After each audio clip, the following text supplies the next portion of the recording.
Welcome to the Rethreading Lives podcast, where we talk about how to take your threads of harm and through the Rethreaded process, transform them into something that actually helps you reach your potential. We'll talk with different leaders in our city and our country and find out what they're doing. You'll walk away from listening to this podcast with useful insights and captivating stories on how you yourself can rethread your life and your business. I'm Kristin Keen, and this is the Rethreading Lives podcast. Welcome to the Rethreading Lives podcast. It is just me in a room watching highlights, and this is a different role for me now. So we had an amazing season 1. I learned so much. I have no idea how many listeners we have or what people are learning from this, but literally doing this podcast is transforming my life. It is doing something inside me by listening to all these people who have gone through really hard things and how they've done it. And I just feel like God is using the podcast to heal me. So I hope it's affecting you all. So what we're going to do is take a couple minutes, and we're going to look back on season 1 and some of our favorite episodes, favorite moments.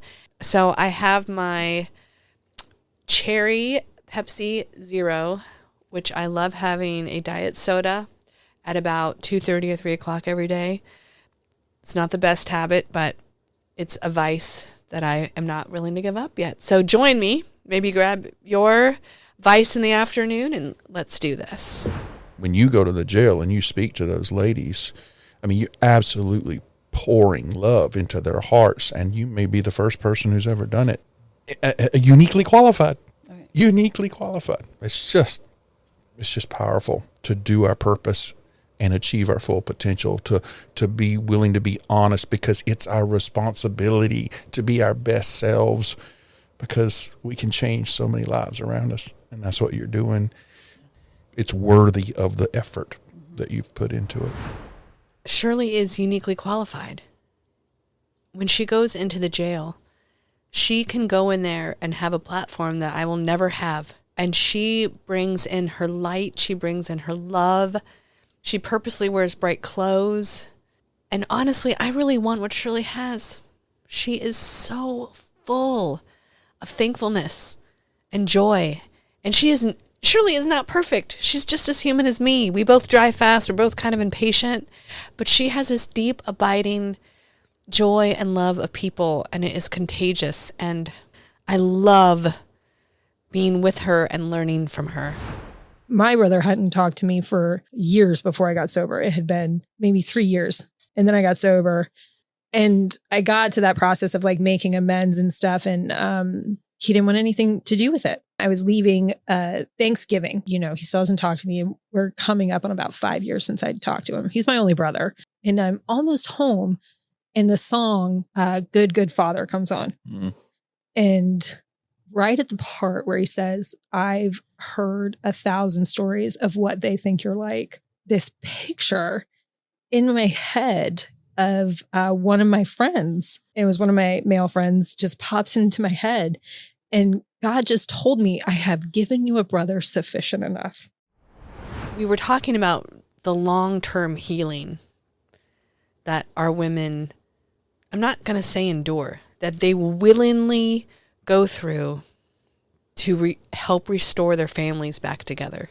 And she tells a story about how she couldn't be in relationship with her brother by blood, but that God gave her other brothers around her, good, godly men who were brothers to her, who would love her like a sister, until her family had the time to heal.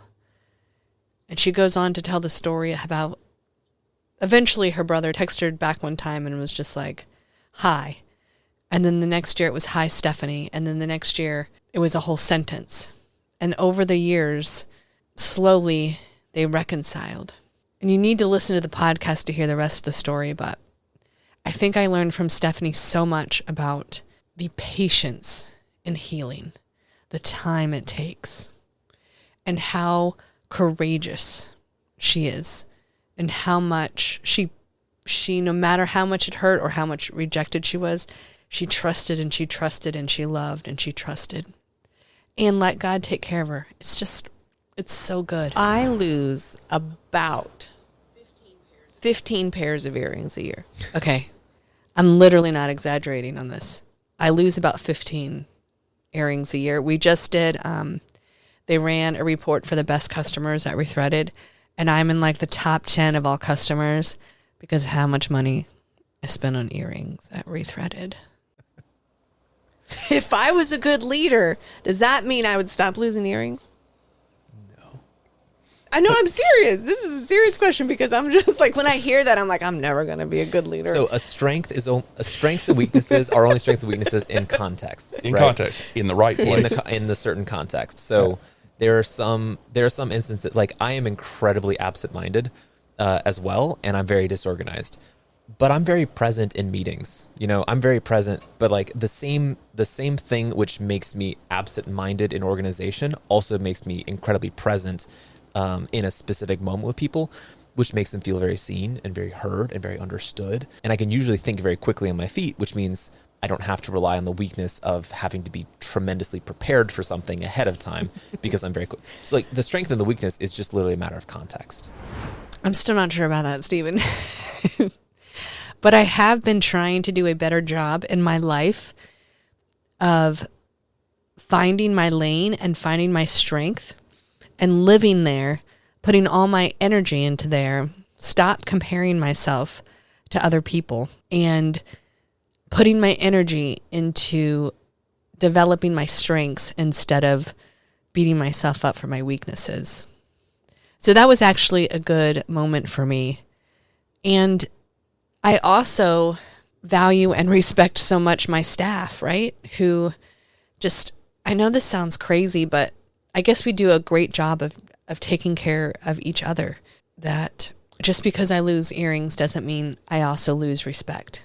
There's many other things about my personality that can make people that are following me lose my respect. And yet I find I get stuck on the shame of the earrings and being disorganized. So still working that one out. Clearly it affected me because I'm still processing and thinking about it. There's a lot of plans that have been done about the neighborhood, like 8 plans in the last 25 years. I was reading through one of the plans, and when I get like a plan or some big doc, I always go to the front. Okay, who's at the table? Who's the advisory group or whatever who kind of put this together just to see who the players were. So I'm reading through this list of this plan that was done, 20 years ago. And I'm looking at the advisory council for it. Like the second or third name is Harry Williams. Like, what? I've been hearing about this plan. I've been talking about it. My grandfather's one of the people that helped. I mean, it tore me up that day. Like, it wrecked me. Like, way. I was like, I'm not breaking down crying in this office. And then I later learned that he was the president of the first CDC, which is a community development corporation that deals with basically the work we do in some parts. The first one was founded in 1975, and my grandfather was the president. Okay. This is such a big deal. Travis shares in his story. He had an absent father growing up. His grandparents were a steady presence in his life. His mom was a steady presence, and he loved his grandpa. His grandpa was like the pillar of the East Side. He was the one that everyone came to for advice, just like this rock steady of a man. And Travis looks up to him and wants to be like him, okay? Travis had been on this journey in life where he had gone to be a financial planner, made a bunch of money, very successful at a young age, wasn't satisfied. And through a series of events over, 5 to 7 years, he ended up working for this organization, Lift Jacks, which is on the East Side, which is the neighborhood he grew up in, which is where his grandparents were. And he was looking at this document, and this grandpa that he loved and admired was a pillar of the community, had started the work that Travis was trying to finish 20 years later. It still blows my mind. And it was Christmas Day at Rethreaded, and Travis is there. He's our board member. And we all went around the table and we shared, our favorite moments of Rethreaded this year.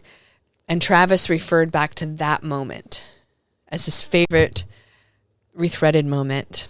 It was just so powerful for me to witness the generations before us leading us into justice, and also a reminder of how much time it takes and what an honor this work is. If there's not joy in what you're doing, I think we need to sit down and look at it and see are you feeling pressured? yes, there's procedure and codes, all things that we follow.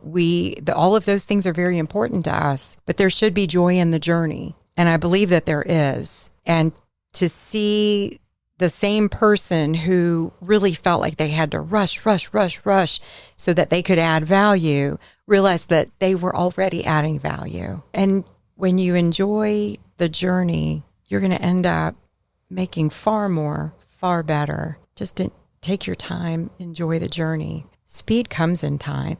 Some of us have been doing these things for 2 years, and yes, we're fast. That was never our goal. The goal was to do it right and enjoy the journey. Oh, gosh, it's so convicting. It's so convicting because she's so right.